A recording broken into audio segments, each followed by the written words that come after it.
దరఖాస్తు పెట్టుకోవడం చిన్నగా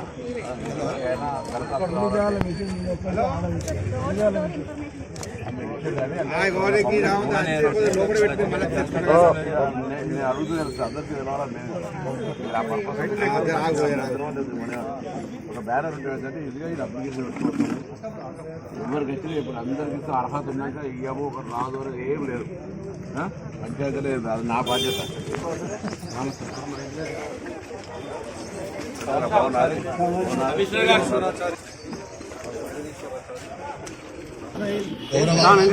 బీసీ రవాణా ఇదే మా ఆహ్వానం.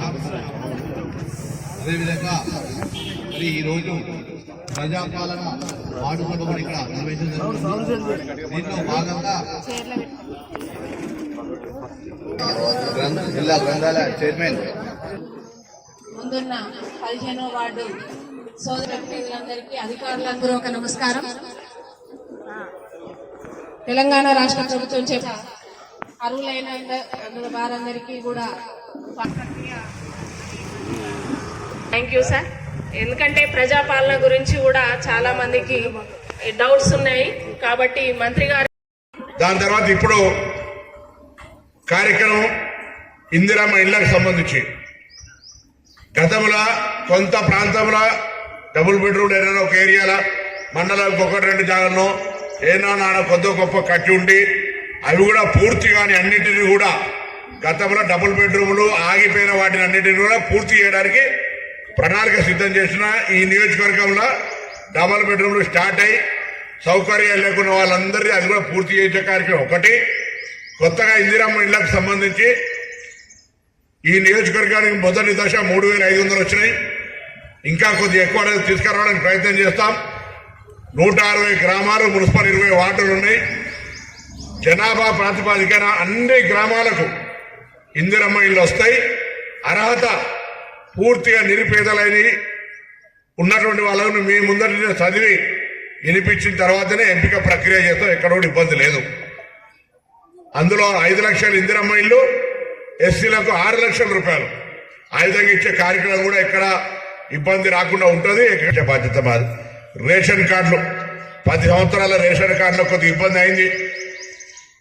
పుట్టిన బిడ్డ పెరిగి లేదా కుటుంబాలు వేరుపడి ఈ ఇంటి బిడ్డ ఆ ఇంటి కోడలై మార్పులు చేర్పులకు చాలా ఇబ్బంది రకమైన పరిస్థితి ఉండే.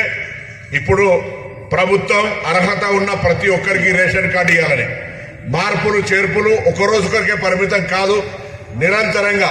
సపోజ్ ఈ ఇంటి బిడ్డ వేరే ఇంటి కోడలైతే ఇక్కడి నుంచి కార్డు వాళ్ళ ఇంటి పేరు మార్చుకోవడానికి, అక్కడి నుంచి ఇక్కడికి వస్తే ఇక్కడికి మార్చుకోవడానికి, చనిపోయినవి తొలగించడానికి సాఫ్ట్వేర్ తీసుకొచ్చి ఎటువంటి జాప్యం లేకుండా చేసే కార్యక్రమం జరుగుతూ ఉన్నది. సో వాస్తవంగా 2 లక్షల రూపాయల రుణమాఫీకి సంబంధించి కూడా మేము చెప్పింది 2 లక్షల లోపల, కానీ 2 లక్షల పై వాళ్ళు కూడా చాలా మంది ప్రభుత్వాన్ని అడగడము, ఆ అడిగేటువంటి అంశం గౌరవ ముఖ్యమంత్రి గారి దగ్గర దాకా చేరడము, శాసనసభ్యులందరూ కూడా ఇట్లా 2 లక్షల పై వాళ్ళకి రావాలి ఇవ్వాలి అనే ఆలోచనతో మాట్లాడడంతో 2 లక్షల లోపల ఉన్న వాళ్ళందరికీ మేము నిధులు వెంటనే, కొంతమందికి ఇంకెవరికైనా రాకపోయి ఉంటే కూడా దయచేసి వాటి వివరాలు కూడా ఇవ్వండి. కుటుంబ పరంగా గ్రూపింగ్ అగ్రికల్చర్ ఆఫీసర్స్ ఎవరైతే మీ దగ్గరకు వచ్చి 2 లక్షల రూపాయల లోపున్న వాళ్ళని సర్టిఫై చేసిరో వాళ్ళందరికీ నయా పైసా ఇబ్బంది లేకుండా 2 లక్షల లోపల రుణమాఫీ అవుతుంది. పైన ఉన్నటువంటి వాళ్ళకు మార్చి లోపల ఒక షెడ్యూల్ ఇస్తారు ప్రభుత్వం. ఆ పైన 50,000 లక్ష కట్టి మిమ్మల్ని రుణ విముక్తులు చేయాలి కాబట్టి అవి కట్టించుకొని ఆ మిగతా డబ్బును మీకు జమ చేసే విధంగా చర్యలు తీసుకోబడతా ఉన్నాయి, కొద్దిగా కలుగుతా ఉన్నాయి. కాబట్టి దయచేసి వేరే రాష్ట్రంలో అన్ని నియోజకవర్గాలు ఎట్లున్నా ఇక్కడికి సంబంధించి ప్రతిపక్షాలకు కూడా కోరుతా ఉన్నా, ఎవరైనా ఎక్కడైనా అర్హత కలిగిన వాళ్ళు తప్పిపోతే దయచేసి ప్రభుత్వ అధికారి దృష్టికి కానీ లేదా ఎన్నికల వరకు